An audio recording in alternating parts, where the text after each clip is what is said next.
Donc, avant que Xérès crée le christianisme, puisque c'est celui qui a le prophète, le grand prophète déjà du christianisme, le premier, bah, c'est Xérès, et c'est celui qu'on voit souvent quand on voit un dieu peint dans un tableau qui semble chrétien, mais qu'il a une forme humaine.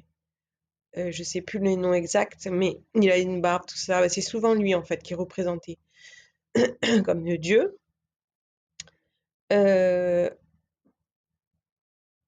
et donc ce n'est pas le Christ, Jésus. C'est pas Jésus, Yeshua. Il y en a eu d'autres, hein. On parle aussi. Moi, je vous parle souvent de Malachie, euh, qui est- qui date de longtemps, et du prophète Élie. Et il y en a sûrement d'autres. Et d'ailleurs, il y en a d'autres qu'on va voir aussi dans la série. Mais là, je vous parle vraiment de comment ça a été créé, l'Église et le christianisme. Et ben, c'est bien, voilà, c'est Xérès qui a créé ça. Et il l'a créé, c'est pas si vieux comme religion par rapport à d'autres religions, c'est vraiment pas si vieux.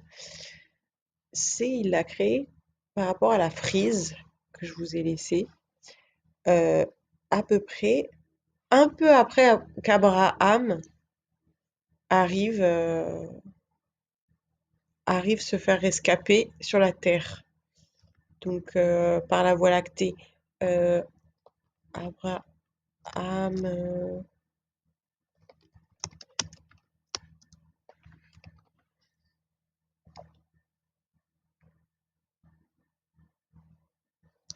alors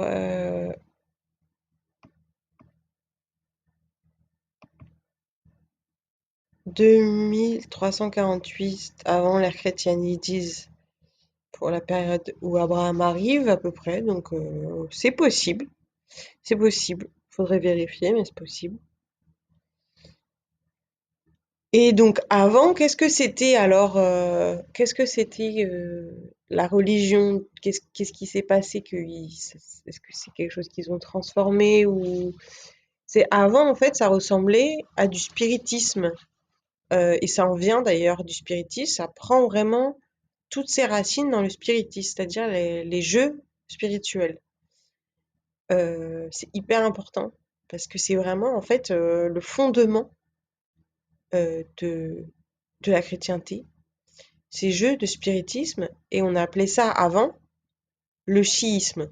Donc euh, on utilisait des jeux pour qui utilisaient eux-mêmes la parcimonie du chi. Donc le chi, c'est l'énergie vitale qu'il y a dans le sang, par exemple, des trucs comme ça. Et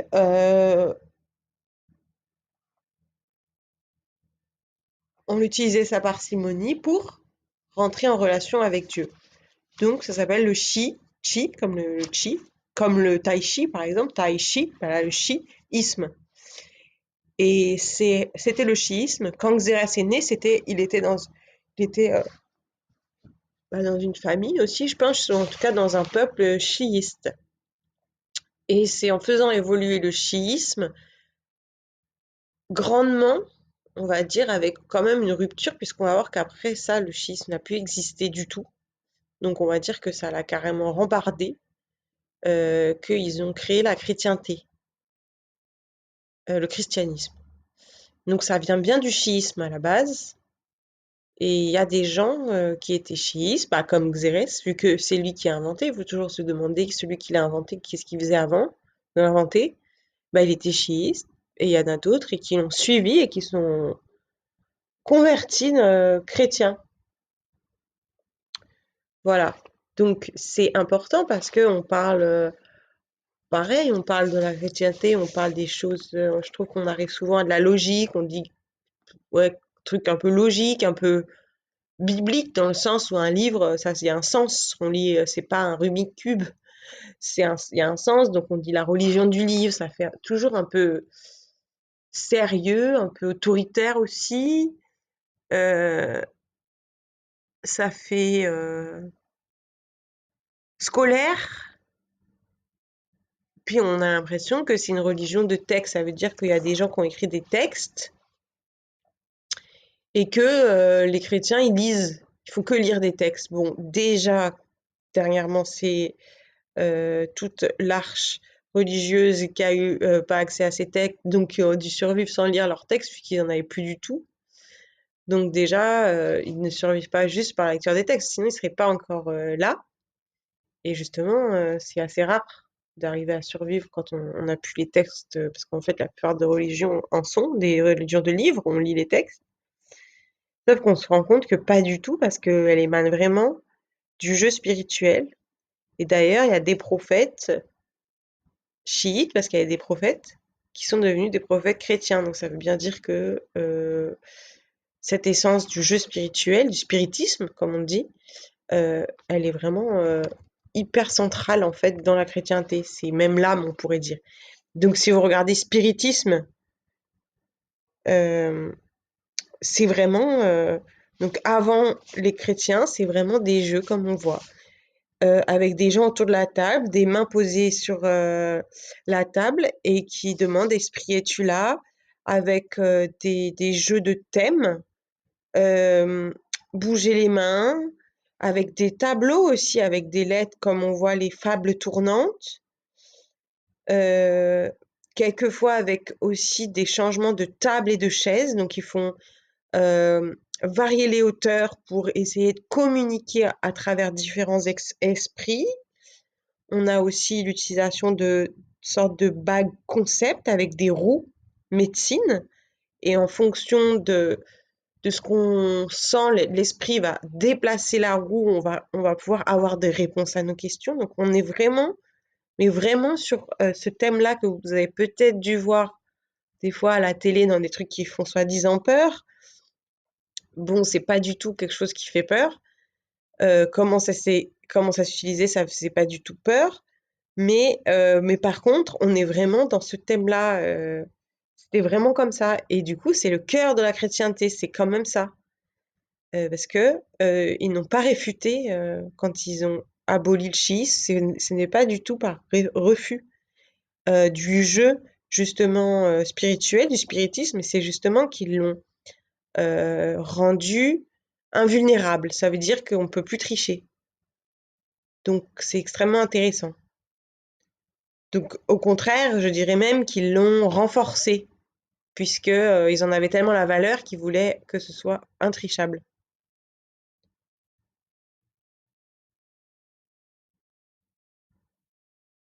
Et donc, dans ce spiritisme qui est assez intéressant, c'est que par rapport à comment ils voient les choses, parce que chaque religion, si on revient au-dessus, croit en fait en une forme, parce que quand on crée un royaume, on se rend compte que au bout d'un moment, si Dieu il nous dit bon bah voilà, vous faire tout ce que vous voulez, tout ça, on va se rattacher à quelque chose pour créer et pour que ça tienne. Et généralement, c'est quelque chose, en fait, c'est une forme. Donc, tout au-dessus, quand on dépasse la religion, chaque peuple croit une forme fondamentale, comme le cercle, triangle, carré. Et après, dans ces trois formes, d'autres en sont, comme le pavé, comment on appelle ça?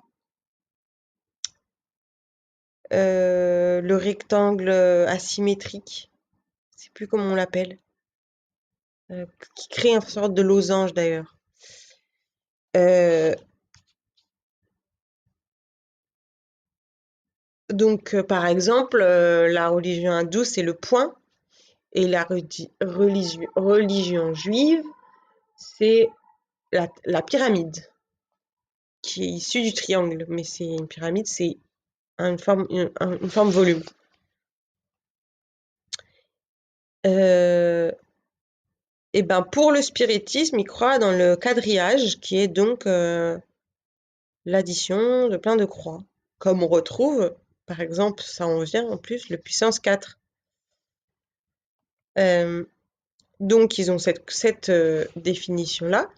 Et en plus, euh, ils pensent donc bien, pour de vrai, qu'on a une âme à l'intérieur, un petit seigneur, il y a un petit seigneur et un grand seigneur. Donc, le petit seigneur, il est à l'intérieur de nous. On peut dire aujourd'hui l'Atman, l'âme, ou l'étincelle de vie, le sel de la vie, etc. Et on a le grand Seigneur, grand S. Donc c'est petit s à l'intérieur de nous et grand S, et ils le voient eux aussi dans le ciel. Il y a d'ailleurs, ça serait intéressant de voir d'autres religions qui voient, pas un petit Seigneur à l'intérieur du corps, qui voient peut-être autre chose que juste l'eau, la goutte avec l'océan dedans. Ça serait intéressant et de voir aussi où ils le mettent ailleurs que dans le ciel. Bon, on va voir que là, c'est un peu le cas après quand même. Mais, en tout cas, dans le chiisme, c'est comme ça. Donc on a grand S, petit s à l'intérieur. Et par contre, tous les jeux spirituels ne vaillent qu'à parler à Dieu. Et ils y arrivent. Ça veut dire qu'ils ne font pas de spirituel pour parler aux morts ou aux fantômes ou à je sais quoi, pour avoir des questions, des réponses sur quelque chose avec une personne qui habite loin, par exemple. Pas un téléphone comme ça. C'est essentiellement de la communication avec Dieu, on pourrait dire Dieu Tout-Puissant, Dieu l'un. Et ça marche. Mais ça marche pas vraiment sur une qualité de relationnel entre la personne et Dieu, qui fait que je me fais une belle relation, je tisse une belle relation avec Dieu, intérieur-extérieur, et ce qui fait que je l'entends. Ça marche pas du tout là-dessus, comme on retrouve dans le bhakti, par exemple, le yoga de la dévotion. Au bout d'un moment, on se donne comme ça, on peut avoir des idées qui s'ouvrent, on peut avoir des super pouvoirs comme ça. On peut avoir des inspirations et il peut nous être donné aussi des richesses, comme des livres à transcrire. Mais c'est pas du tout comme ça. C'est vraiment les jeux qui sont scientifiquement établis pour que Dieu puisse s'exprimer avec. Donc on est sur du génie ou sur de l'ingénierie, sur de la science aussi, mais aussi je dirais sur un travail intellectuel qui est autre que le yoga de la dévotion, de rentrer en amour et de vivre avec Dieu tout le temps, qui est sur créer les bons outils et bien les utiliser et essayer. Et donc, en ce sens, on peut dire que c'est pas du tout dépourvu de valeur envers Dieu ou envers le Créateur, comme il l'appelle, puisque au lieu de mettre peut-être leur cœur dans une relation familiale, eux, ils y mettent du temps à l'ouvrage parce qu'ils créent et ils essayent des tas et des tas et des tas de choses, comme des petites fourmis, pour pouvoir parler directement avec Dieu. Ils ne cherchent rien d'autre. Et d'ailleurs, à ce moment-là, il n'y a pas de maître. Il y a vraiment juste Dieu, eux, et puis ces objets, ces usages, donc on va dire des notices, parce que quelquefois c'est une manière de s'asseoir autour de la table, qui crée des motifs, par exemple. Ils travaillent beaucoup sur le motif pour des motifs d'inspiration, qui créent des inspirations comme ça, et ils peuvent avoir des réponses. Communiquer, qui se fait d'ailleurs souvent, plus souvent, ils posent une question, ils attendent une réponse. C'est rare euh, que ils demandent des questions, par exemple, et qu'ils y répondent, comme on pourrait peut-être faire, certains médiums pourraient faire. On est vraiment dans... Ils demandent de l'aide, en fait. Hein. Ils demandent la notice, tout simplement, et ils créent des moyens pour les recevoir, qui sont très bien réfléchis. Et puis, ça peut prouver aussi que c'est une réelle religion, parce que euh, euh, euh, quand ils créent les objets, c'est qu'ils en ont quand même bien compris avant, dans leur vie, la notice. C'est-à-dire qu'ils arrivent quand même à comprendre ce que c'est, puisqu'ils arrivent à créer des objets en fonction de ce qu'ils comprennent du Dieu, du Créateur. Ils arrivent à créer des objets pour qu'ils lui parlent directement. Donc, ça émane bien d'une connaissance intérieure due aussi à leur expérience. On imagine peut-être qu'en vivant dans la cuisine, en allant se promener, ils comprennent des choses sur l'énergie vitale, etc. Mais ça peut être aussi plus, hein, parce que une fois qu'ils vont poser des questions, ils vont essayer d'aller chercher les éléments aussi, comment ils s'ajoutent, tout ça, comment ils les représentent sur la table ou autour de la table, est-ce qu'ils changent les chaises, voilà, il y a tout un jeu comme ça. Et Et du coup, ils ont une étude quand même approfondie de Dieu, mais on va dire que je dirais qu'elle est plutôt dans l'intellect. C'est vrai qu'elle est intelligente. Mais elle est aussi collective. Ça veut dire que c'est davantage ces objets qui vont devenir des temples. Mais eux ne sont pas non plus dans cette ivresse de vouloir devenir des dieux ou des temples, comme on peut retrouver dans certaines ferveurs soufis aussi. Ils n'ont pas cette ivresse-là. Il y a quelque chose de plus collectif. Par contre, ils vénèrent les objets qu'ils créent puisque c'est eux qui leur permettent, pour eux, la survie. Puisque du coup, ils vont avoir des tas de questions. C'est aussi un moment quand Abraham arrive où euh,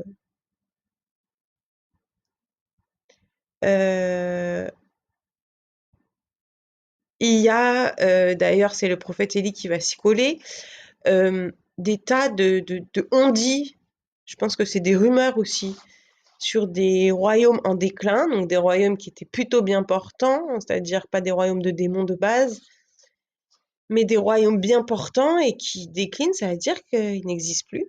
Ils, ils se détruisent dans différentes péripéties, hein. Il y en a, ça peut être par la guerre, mais des fois ils disparaissent comme ça, sans forcément qu'il y ait trop de violence. Et donc on a toute une peur et on commence à avoir une sorte d'obsession du déclin du royaume et surtout que à cette période-là, personne n'explique comment on peut y arriver. Ça veut dire qu'ils savent que ça existe, ils savent que c'est possible parce que des populations comme l'Atlantide qui étaient plus évoluées qu'eux ont eu un déclin. Donc ils savent que ça peut leur arriver, mais le problème pourquoi ils sont stressés, c'est que personne ne l'explique complètement ça. Et du coup,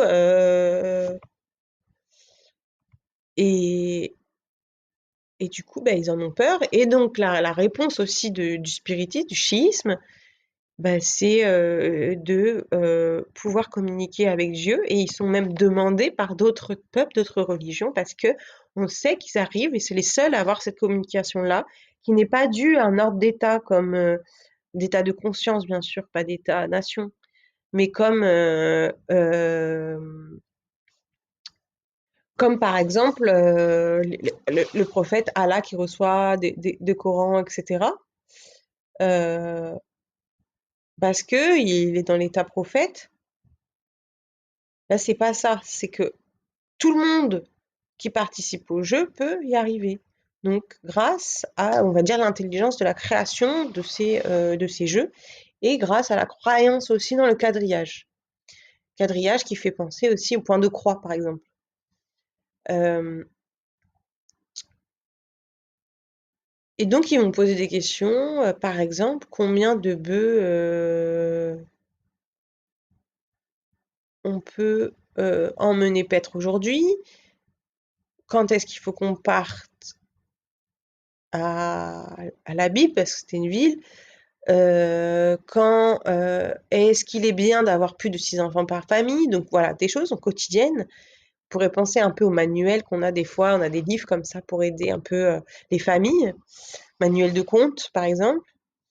Mais ils vont essayer aussi, et c'est pour ça qu'ils vont essayer d'avoir une meilleure ingénierie, de poser des questions plus métaphysiques. Par exemple, pourquoi un royaume euh, bien engendré, avec des bonnes personnes à l'intérieur, peut décroître jusqu'à s'annuler? Et là, les questions aussi qu'ils vont poser, par exemple, s'ils auraient posé des questions comme ça dès le départ, la réponse, elle n'était pas possible. Ils n'arrivaient pas. Parce que quelquefois, ils arrivaient vraiment à avoir des feuillets qui apparaissaient, hein, avec vraiment des phrases qui sont d'ailleurs dans la Bible, avec des phrases qui sont pas écrites par Jésus, parce que souvent il y a marqué Jésus, mais c'est Dieu. Parce que c'est la valeur du christianisme, c'est cette emmanuélisation comme ça, qui n'est pas de la communication, on va voir. Et sauf que cette question-là, qui les aiderait bien plus, puisqu'à mon avis, d'après moi, dans cette question, il y aurait tous les autres. Pourquoi est-ce qu'on peut prendre le bétail? Est-ce qu'on peut aller faire ci? Est-ce qu'on peut ci? Est-ce qu'on peut ça? Surtout que des fois, il faut mieux prendre une grande question complexe métaphysique, comme ça, on y répond une fois, et après, ils sont pas obligés de venir sonner à la porte. Parce que je sais pas si vous avez remarqué, mais c'est comme quand on travaille avec les enfants, qu'on en éduque. Si vous voulez pas répéter tous les jours fais ci, fais ça, vous feriez mieux de comprendre l'intrusion de la question, c'est-à-dire qu'est-ce qu'elle met en rôle, de prendre une journée avec l'enfant ou les enfants pour qu'ils comprennent la complexité, par exemple, du trajet de l'eau, et après, vous aurez sûrement 1 ou 2 heures de tranquille par jour. Donc je pense que peut-être que Dieu en avait un peu marre aussi, parce qu'il y en a des questions à ce moment-là. Est-ce que j'arrose les fleurs 1 fois par jour? Est-ce que 2 fois? Alors, par contre, il y répondait toujours quand le jeu pouvait permettre la réponse. Sauf que des fois, il ne permettait pas la réponse, et notamment pour des questions comme ça, ou qu'est-ce que Dieu, ou comment croire en Dieu, ou comment parler à Dieu. Par exemple, ils essayaient de poser la question comment parler à Dieu, alors que c'était dans leur recherche. Donc ils ont fait plein de choses, et notamment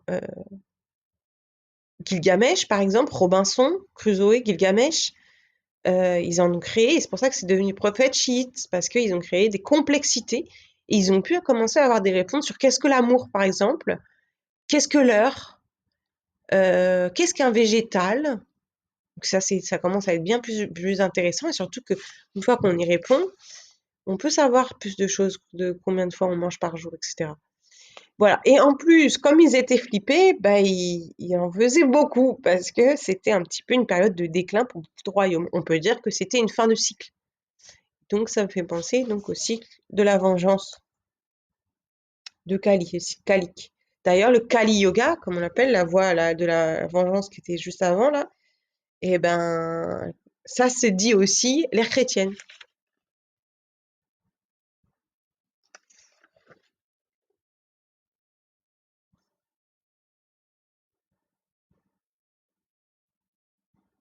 Et donc ils ont eu une première œuvre, et donc ça marquera vraiment, je pense, ben, la naissance en fait de Xérès.